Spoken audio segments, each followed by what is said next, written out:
Thank you so much for tuning in. Just so you know, this is a roleplay video for class assignment, is not a real counseling session.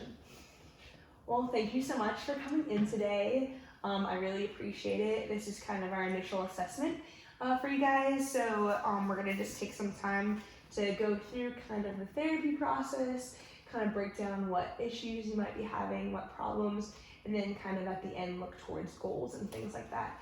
And what you guys are kind of looking for in the counseling experience.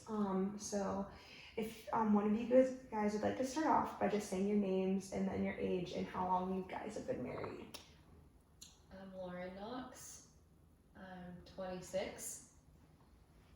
And I'm Sailor Knox, and I'm 32, and we have been married for 2 years-ish. Year and a half. We've been together for 5. Awesome. Thanks. And then what kind of brings you guys in today? What's your chief complaint? I guess I wanted to do this because I've been struggling with feeling my needs aren't being met with time with him, because quality time is really important to me. And I feel like we're not on the same page with my expectation and what he's wanting to offer. And then Sailor, what do you kind of like? I mean, I think that's a fair thing to unpack, that we just have differences on priorities and we take different things seriously. All right. Thanks for sharing that, and that's something we'll definitely unpack over these kind of questions, because a lot of times issues present themselves and then there's a deeper root cause. So we'll just go through some simple questions to kind of unpack just quality time and priorities a little bit. So when would you say kind of the onset of this differencing in priorities kind of started? Probably within the past, it's been about the past year or so. I would say like a little after we got married. A little while after we got married. I would say before we got married.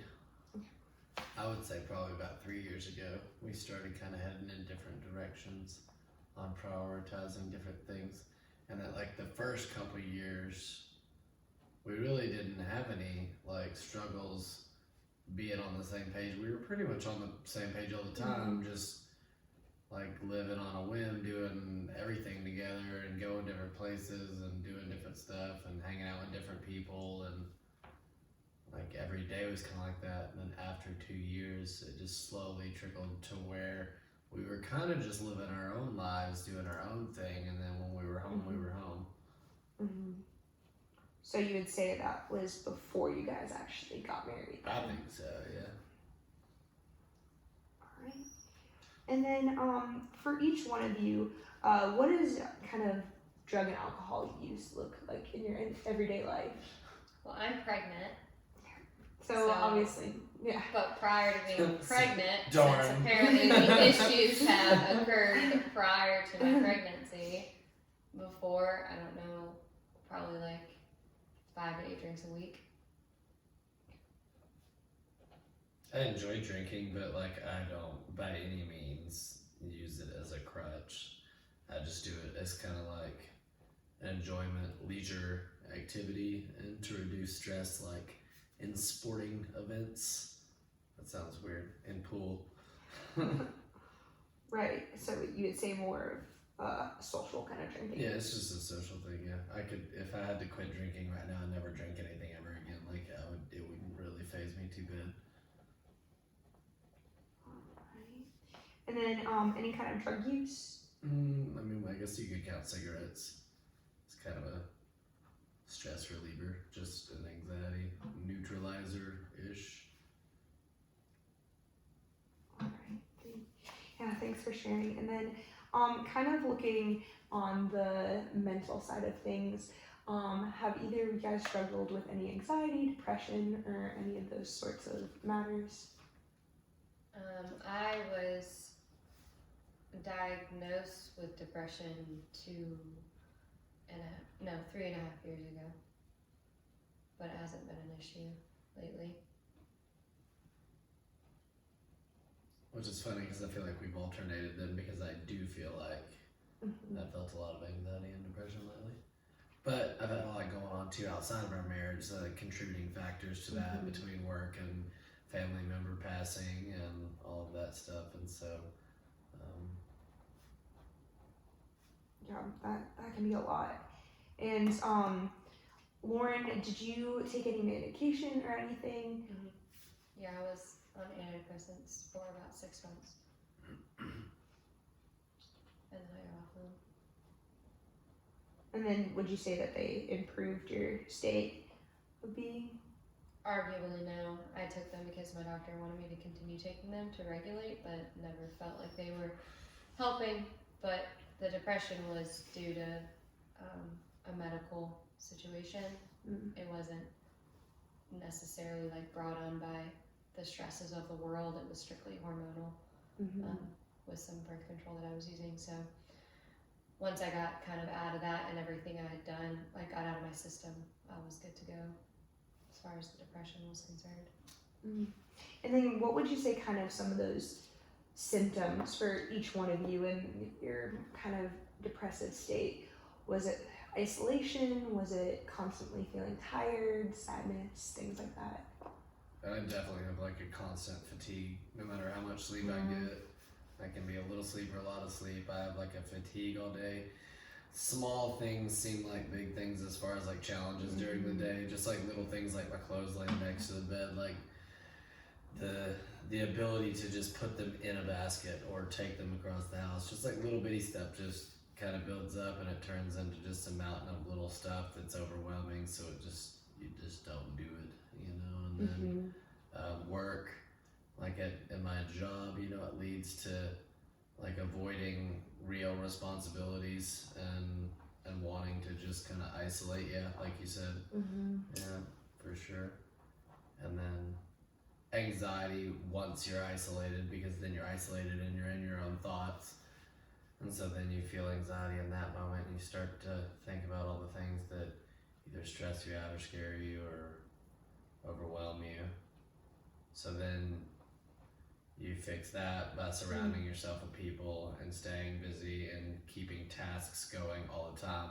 But they're tasks that you want to do, not tasks that you have to do. So you're still not accomplishing anything. You're just distracting yourself from all that stuff that's still going to be there when you're done. So that's the cycle of mine. Yeah. Oh, yeah. Isolation for sure. Just kind of cutting myself off from people. I guess like my main symptoms were that, I mean, my depression when I had it was more like dark. It was like the dark kind. Wasn't anxiety at all. It was strictly just like wanting to not exist because it was so disappointing. But there wasn't a reason why. So that's why it was frustrating to even be in that situation, because like logically I knew I had no reason to be like that, but my brain was like just wanting to think about those things all day. So yeah, I would say that was the extent of it. I didn't experience much fatigue, but I was really busy, so I didn't really have much time to be tired. So I was still in school and working full time and everything. So I always had something going on, but by the end of the day, I just was like I had nothing left emotionally to offer anybody. Yeah, that's about it. Yeah, and that can be hard. And when you're feeling these symptoms, a lot of times, like you said, little things become big things, and it can be quite overwhelming. And so, kind of looking at things in your life, what are some current stressors that you guys have that might contribute to some of those feelings? The anticipation of a child for the first time. Yes, that is a big stressor. Stress for me. Financial security, something I'm always thinking about for some reason. Is there anything that you have kind of stressors that come through your mind? Trying to think of anything that just stands out over like the just general wave. Because sometimes I feel like I'm stressed out and I don't even know why I'm stressed out, to be honest with you. Right. I mean, because work really, I wouldn't say my job itself's like a stressor because I've been doing it for 10 years, so everything that could come from that is pretty natural at this point, you know what I mean? Like, But then maybe like the relationship aspect of work, like the people that you have to work with. yeah, I mean, I am the supervisor of my department, so like the constant bickering and the constant differences of people at my job can be stressful for sure, and having to balance.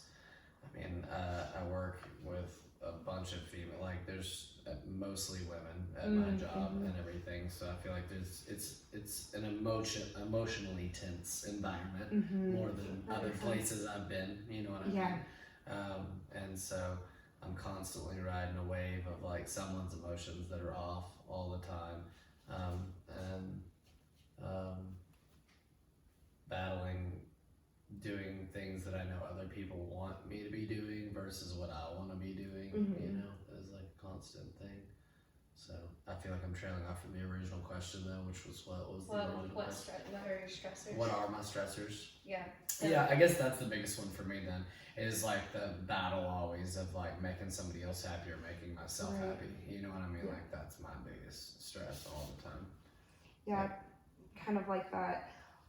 Always making sure everyone is, you know, like, am I yielding to everyone else all the time, or am I like making decisions for myself? And if I'm making a decision for myself, is it worth it, or do I need to just forfeit, you know, my desires to make other people happy?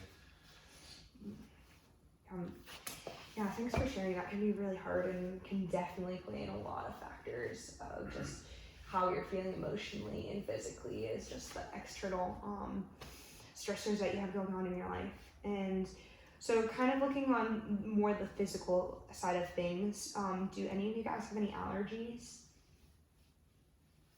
No, I'm not allergic to anything. I don't think so. Just seasonal, like everybody else. Yeah, exactly. Everyone is Texas. So everyone the typical Texas. waves. You discover allergies you didn't even know you had. Exactly. Then are you guys taking any, excuse me, current medications? I'm taking visceral. All right. I'm not. I probably should though, because every time that I'm like not feeling good, and I take those like medications that like have the PM part in them, those are like the best times I sleep. And so like realistically, I could probably appreciate a good PM medicine. You know what I mean? To, like, get some better sleep. Yeah, they definitely help for sure. And then your visceral, that's for? It's actually an anxiety medication, histamine. I wouldn't prescribe you for that. I'm actually not quite sure why it was prescribed to me yet, but I called my OB's office, telling them that I've been feeling a lot of pain as the baby's growing and making room, and it's been uncomfortable, and then they prescribed that, and it's not a pain medication. It is an anxiety medication that is derived from a histamine, which obviously is anti-inflammatory. So I'm not really sure what it was supposed to do, but I know that it makes me feel a lot better. Whenever I take it, I feel a lot more calm. Have you been taking it the past couple days? Yeah.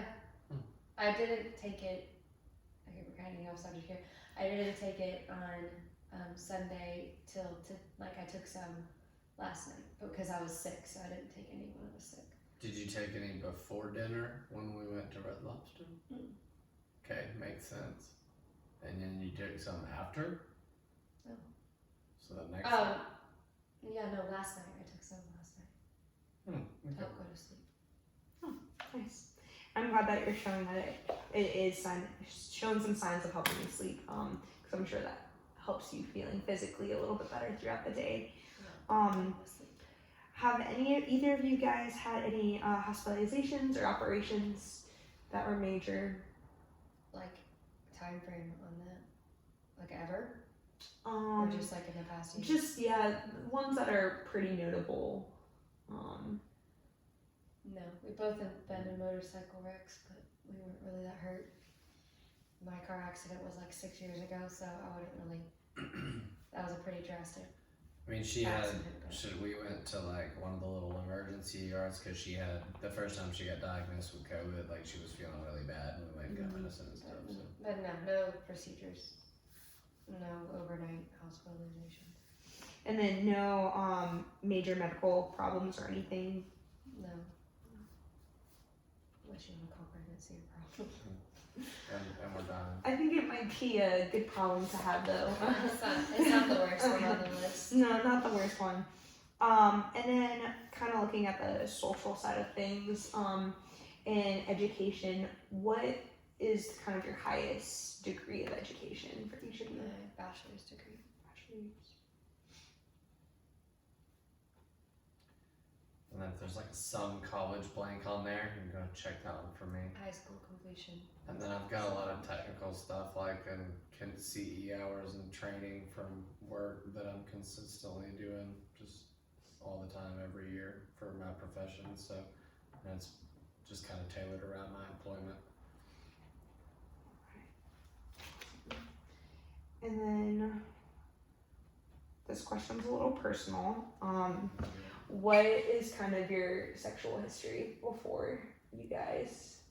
Before, Yes. like before we got married, Yeah. extremely high. Yeah.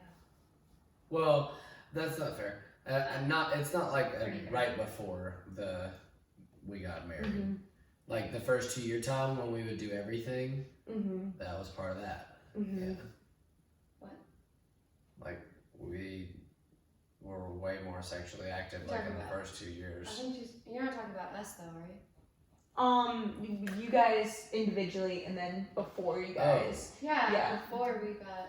I thought you Before meant we were through the together. series of our relationship, like. That's Oh, why I no. was like, why are you talking about us? She's asking about like prior. Oh, So- you know, like prior But that's why when partners. you said extremely high, I was like, yeah, that's accurate. You can be honest. It's okay. Yeah. Before we met, Counseling is Before a we safe met. space. Yeah. Before we met, Yeah. you were. I Oh, you answered. lived my life and enjoyed myself. Freely. High. For me, not. I have a very small list of sexual partners. Relatively low. Significantly low, some might say. Anyways, and so then for us, like once we got together, Mm-hmm. I'm not sure what like numerical value we should be. Are we putting a number on it? Like an actual number? Is that what we need here? You can if you want. It's Because up it was to you. multiple times a day when we first like got together. Like, For like the first couple months. yeah, and then, I would say obviously with any relationship, like it kind of gets a little bit more spaced out the longer you're together. At this point, it's a couple times a month. At the most. and then I feel like that number can be skewed sometimes. But then that number also gets affected by the fact that like I think she journals like when it happens, and that bothers me. So it makes it like a. That happens. I feel that it's been documented and told to me by her that she documents when we do it, so she can prove and track how many times we've done it. And if I was she- doing that for the pregnancy or the period act that I had. I wasn't- Yeah, well, making it like a chore kind of makes it not exciting, and so that affects things for me. And then general attitudes, like and clashing with our personalities and our priorities affect that as well. Well, The factor she's gonna. oh, she's still writing, so I think it's important.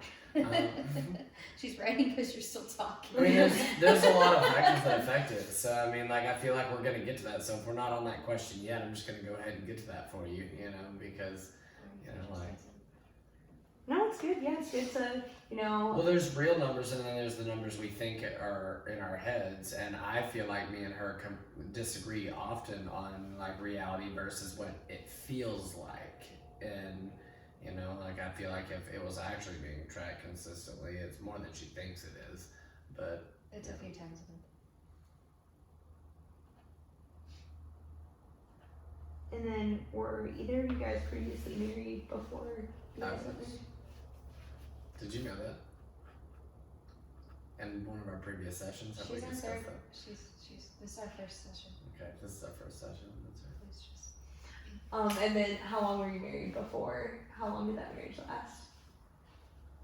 I think like 30 years. 3 years. Man, I'm old. Oh my gosh, that's terrible. Would you say it ended cordially? Not so much.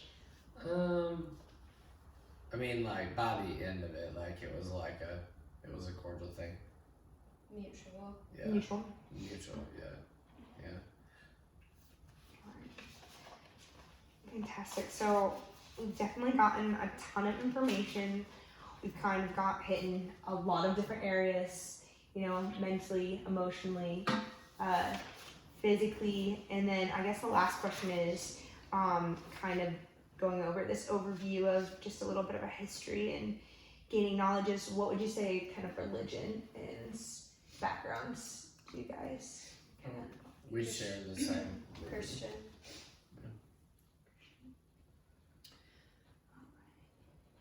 fantastic. And then how does that kind of affect your day-to-day life?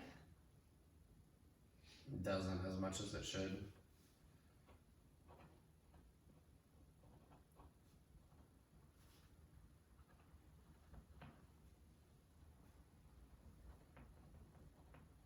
It definitely creates like grounds for commonality though, and we can always kind of go back to that as like a sort of safe space. Like a moral compass that we both kind of fall in the same Right, so we can always sense. kind of go back to that as like I don't want to say starting point, but I think you get what I mean. Yeah, but I think it's utilized more of like a desperation tool than it is a daily activity that should be in place, you know? That makes sense.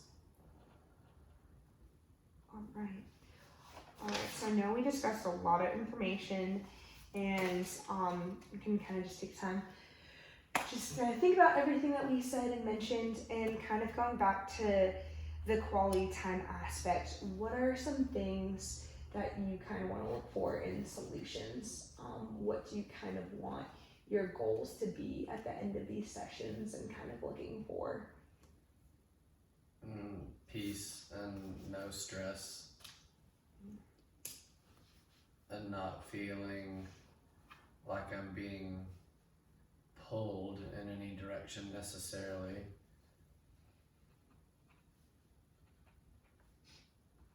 I think it's just for me wanting mutual understanding and agreement on sort of what the expectations are for one another,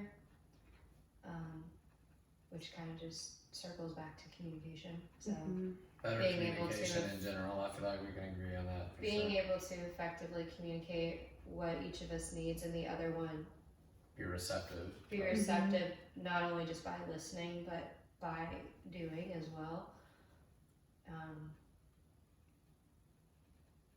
Compromise, not a I have noticed a lot of the things that like she's upset about, like I feel the exact same way. Like we both have the same exact frustrations, which makes it even more frustrating. well, but we, even though the frustration might be a commonality, the solutions that we each want are different. Right. And The way we would go about that. And I don't know if it's because we're different. both just so hard-headed, but like each one of us like just is like once you get to that point in your head where you realize that they have a different opinion on it and you just stick with what your opinion is, and like we both just nothing ever gets 100% resolved. So I guess resolutions to problems would be the goal. Yeah, being able to successfully communicate an issue, Right, that's what I'm saying. complete the issue, Get to the point where we actually have a and mutual like move understanding. past the issue. Yeah, like that would be like a really cool thing to see happen at some point in anything big or small. So it's kind of sounding like you both have the same solution in mind. You both have the same end goal. The paths necessarily to get to the solution are a little different.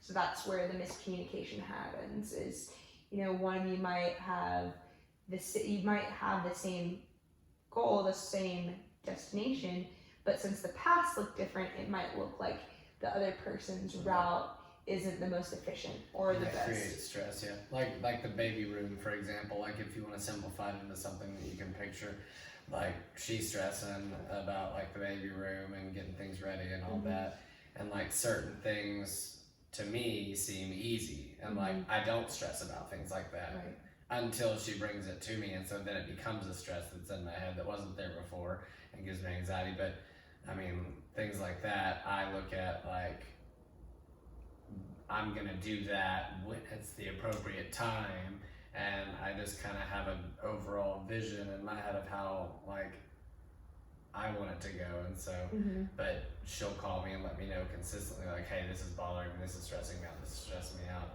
and so that's a simple. We're different in good ways, but we're the same in the bad ways. And that's kind of been the source of conflict, in my opinion, for the longevity of our relationship. Simply like, we both are hard-headed, we both like to do things the way that we think they should be done, but those things aren't the same things because we go about things differently. We have different methods to like getting something like a responsibility done. I would want to do it one way, he wants to do it a different way. But that's where like I would honestly argue number one issue in our relationship is not communication necessarily as it is compromise, because we talk to each other a lot, we argue a lot. We actually really understand where each other's at most of the time and what the other person wants, but neither one of us is willing to step back for the other. Well, and conversations are never really conversations. They typically get hostile like pretty quickly. Like I just tone-wise, somebody's escalating things rapidly as soon as a conversation starts. I feel like that has to do with the fact that a lot of the issues that pop up, they're so similar.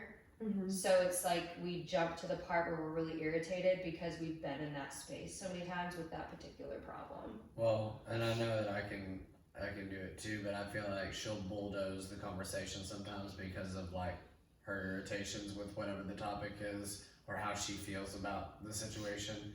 It instantly becomes a like, you're gonna hear me type thing more than like, I don't know, actually listening to how the other person feels. Or you listen to how the other person feels for a second and then you dismiss it somehow by saying your feelings aren't relevant because of this, you know, like, or hypothetical situations start becoming part of the argument, and you're no longer talking about real things that are actually happening. You're talking about what the person would do in a certain scenario, and then that's offensive. So like that's just kind of the layout of like a typical argument. So being able to have like a calm conversation where each one of us talks at this tone right now, you know, and the other person hears it, that would be a big goal, like as well. Those are all really good goals, and we'll go ahead and move towards those goals for next week. If you guys find yourself in a space that you are raising voices or might seem more hostile, maybe both of you can take a step back and be like, okay, what is our goal really trying to be? Kind of looking at that compromise. Okay, what are all the options? What can we do? And then kind of taking a deep breath and maybe just taking 3 seconds to maybe turn our voices down a little bit, and not being as brash or loud, because tone can be a big thing. But anyways, I thank you so much for coming in and for your time, and hopefully we can continue forward and grow from each one of these sessions. Awesome.